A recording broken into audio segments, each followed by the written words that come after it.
one person that takes this opportunity and whose life is turned around, but it's all worth it for that person. The reality, though, is that it's not one person, and it's not two, it's not five, it's not 10.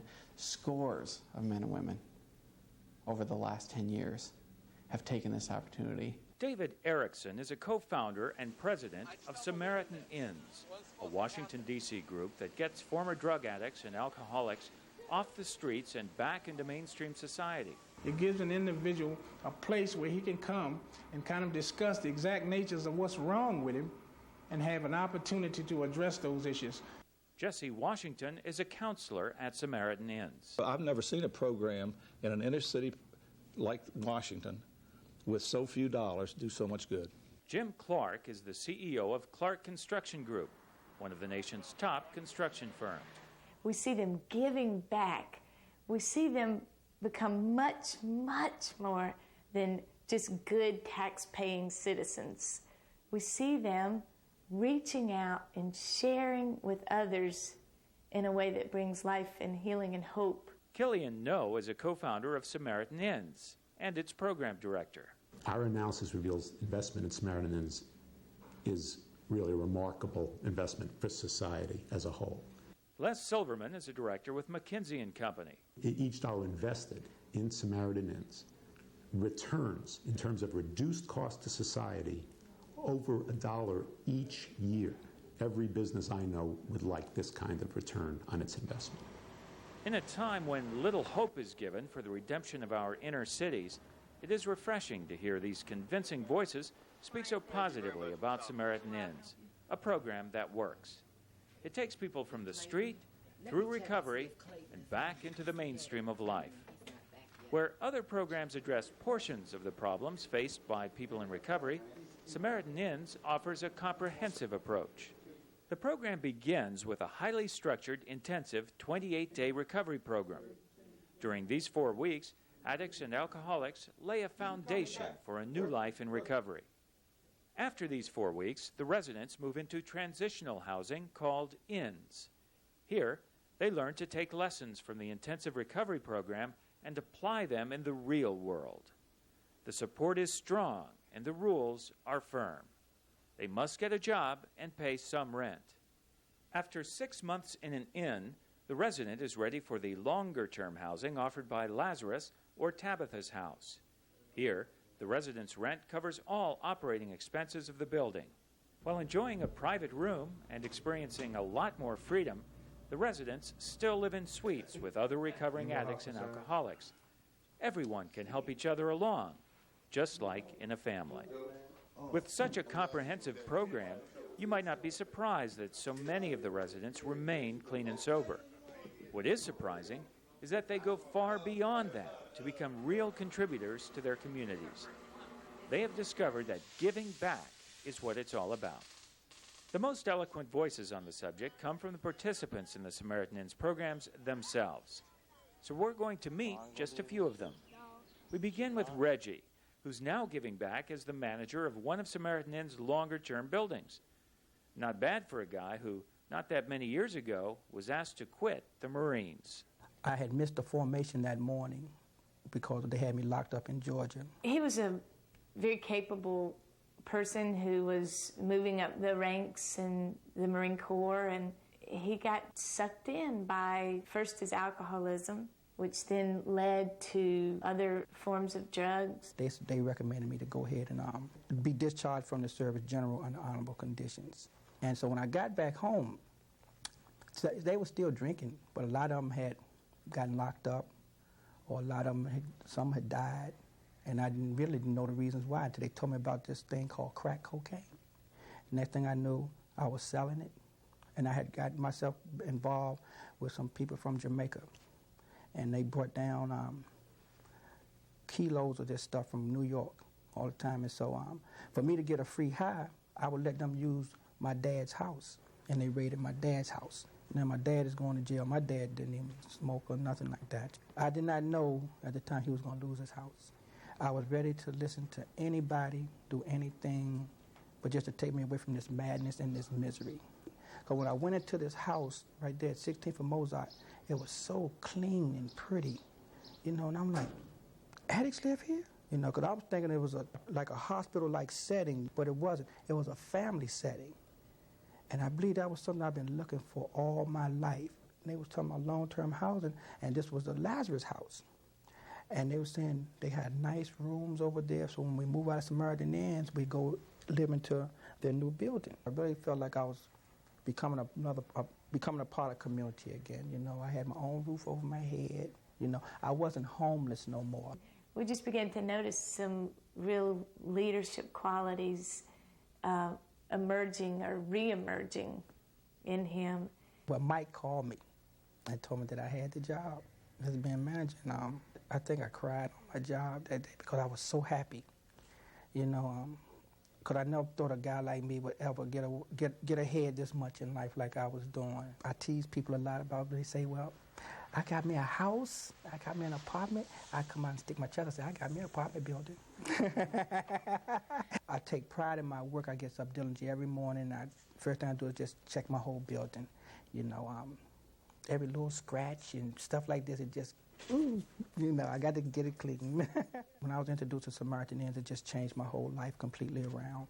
And I'm a living example for that every day.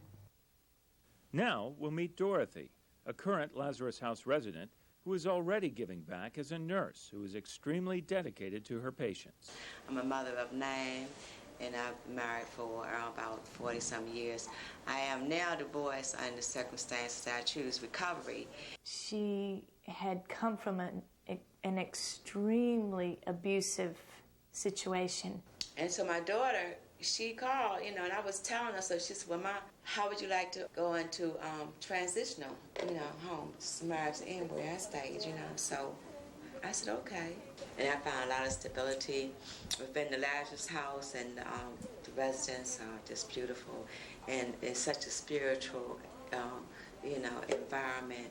And I had decided I wanted to go into nursing, so I got a job during the day cleaning, and I went to school at night. Presently, I'm now a nursing assistant. There was a woman called Miss Nora in the facility where Dorothy works as a nursing assistant who had had both of her legs amputated and was excruciatingly lonely. This woman screamed at everyone who entered her room to try and help her. One day, as Dorothy went into her room to bathe her, Dorothy described feeling an overwhelming sense of love and compassion for Miss Nora. Somehow Dorothy communicated that love to Miss Nora. After that, Miss Nora began to ask for Dorothy every day. She wanted Dorothy to be the one to help her. Jeffrey now lives at Lazarus House. He is already giving back to the community as a tennis teacher to inner-city kids. And when I came out of treatment, I had nowhere to go but back to where I used to do the wrong things in life. And Samaritan Inns offered me a place to go to other than independent living. I felt that if I went straight out to independent living, I might have been pulled in by the wolves out there. I've been out in the street so long doing the wrong thing, I forgot how to do these things. I don't know how to go about living the right kind of life. And I think that's where Samaritan Inns come into play, because the rent is affordable. They have all the services there that help me with taxes, insurance. He goes through the inner city and teaches young inner city kids how to play tennis. I've been involved with schools programs for 4 years. One line in the middle. So we feel like we did last time. Some of the kids out here codependents, or they're latchkey kids, or kids the fathers are not at home, and I can relate to what they might be feeling on the inside. I know you can do this, okay? They see the attitude in me, and they'll take on the same attitude. If I come out with a bad attitude, they'll have a bad attitude. They think I'm giving to them, but really they're giving to me, and I'm real thankful for that. Philip is a man who demonstrates the great economic turnaround Samaritan Inns can generate, taking a man who is in prison and allowing him to give back as a tax-paying part of the community, and by being a real father to his daughter. When I was on the corner making a sale one day, I made the transaction. I gave the drugs to this one guy. He didn't do the job right. I took the drugs from him, and I did the transaction, and there was an undercover cop, and I was arrested. And I was facing 0 to 30 years. I served 2 years in the penitentiary. The most significant relationship he began to reestablish was the relationship with his daughter, who he had not really ever known, because all of her life he had been out there drugging.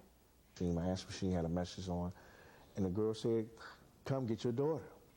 His daughter's mother had passed away, and it was his moment to step forward and to be a parent. Had it not been for the Samaritan structure, the ends, and then his time at Lazarus House, he would not have been prepared to step forward and be a responsible, caring, loving parent to his daughter. I had put an application in, and when I was living in the Lazarus House for Fairfax County government, I have gotten 3 promotions from that job. So I paid taxes, property taxes, federal taxes, state taxes. I paid a babysitter, I paid my rent, I paid the electric bill, I paid car insurance, and we saved money. And we set goals for ourselves today. He's just a loving, caring person today, you know, and if it hadn't been for recovery, neither one of us would be sitting here today, you know, with our children in our life or grandkids in our life or anybody in our life. Nobody didn't care what we were doing. May the 21st will be 5 years that I've been abstinent from alcohols and drugs. And it feels good. July the 5th, we were getting married at 1 o'clock at First Trinity Lutheran Church. I thought that my past was great times, but these were the great times.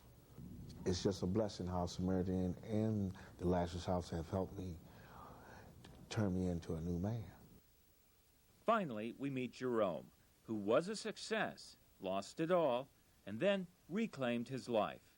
He now gives back by helping other recovering addicts get good jobs. And I went to school and got a degree in architecture, and I had a big house up on 16th Street, my own business, had an office downtown. And my addiction, through it all, I lost everything. I went into the Veterans Hospital, and I stayed on the psych ward for 3.5 months. They told me I was an addict. They said to me, "Well, you seem to be a pretty good patient. We're going to see if you can go to Samaritan." He was a great big individual, boisterous individual, and when I used to look at him, I said, wow, you know, I can imagine him being in a Marine uniform and how powerful this individual could have been. But to see him at Samaritan Ends crumbled and broken and trying to get his life together. I figured I was going to stay there for 3 or 4 months and get my own apartment. But then my sponsor told me, he said, "You need to stay in a recovery setting." So he said, "Well, just try the Lazarus House." And this individual kind of comes back and gives back to Samaritan Ends through his job. He actually was hired to do carpentry work, and then it just kind of worked into other things, and I saw a real potential with him to get involved in selling. I could see he really had a knack for that with people, and he just is a really neat guy. You want me to come out and take a look, measure it up, and give you a price? He's doing very well. He's doing very well. So for the past 6 months, I've been the top salesman. I'm on salary plus commissions. It is great. They taught me how to manage my money. That's one of the key things Samaritan did. My boss, whenever we need people now, he goes to tell me to get them out the end. He likes the people out of there because they're dependable. I get the benefit out of this because they have so much going for them there to keep them on track that and keep their mind focused that this is what they're trying to do. You know, they're trying to keep their job, they're trying to be accountable, they're trying to change their life around into something that they can be happy with. Not only these people whom we've met, but literally hundreds of others who have come through Samaritan Ends have 2 things in common. They once seemed hopeless, and now they are giving back to their community. Lazarus House and Tabitha's house are 100% occupied. The inns are full. And when we have a population of 3,000 men and women who are homeless primarily because of their addiction, And over 2/3 of those people have worked within the last year. That is a group of people that we can serve. The stories you hear, it's mostly about people that return to the street after they go through one of these treatment programs. These people, you could never believe they would ever go back to the street. 3 more inns used to capacity would result in a direct cost savings to society of about $3.5 million per year. However you all have set it up, I still can't figure out how you do it. But the whole mechanism and how you all do it, it really works, and it makes it possible for these guys to be able to do it. We see them with their heads hung low, and they're really overcome by shame and humiliation that goes along with having been homeless and addicted.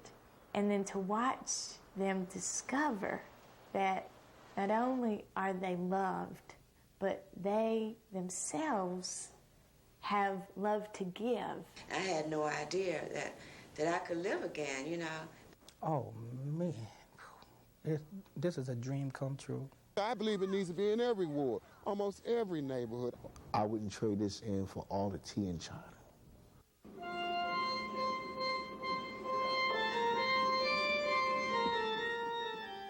When you've seen people literally come back to life, and you know that there are others who are ready for that not to be available to them is a tragedy.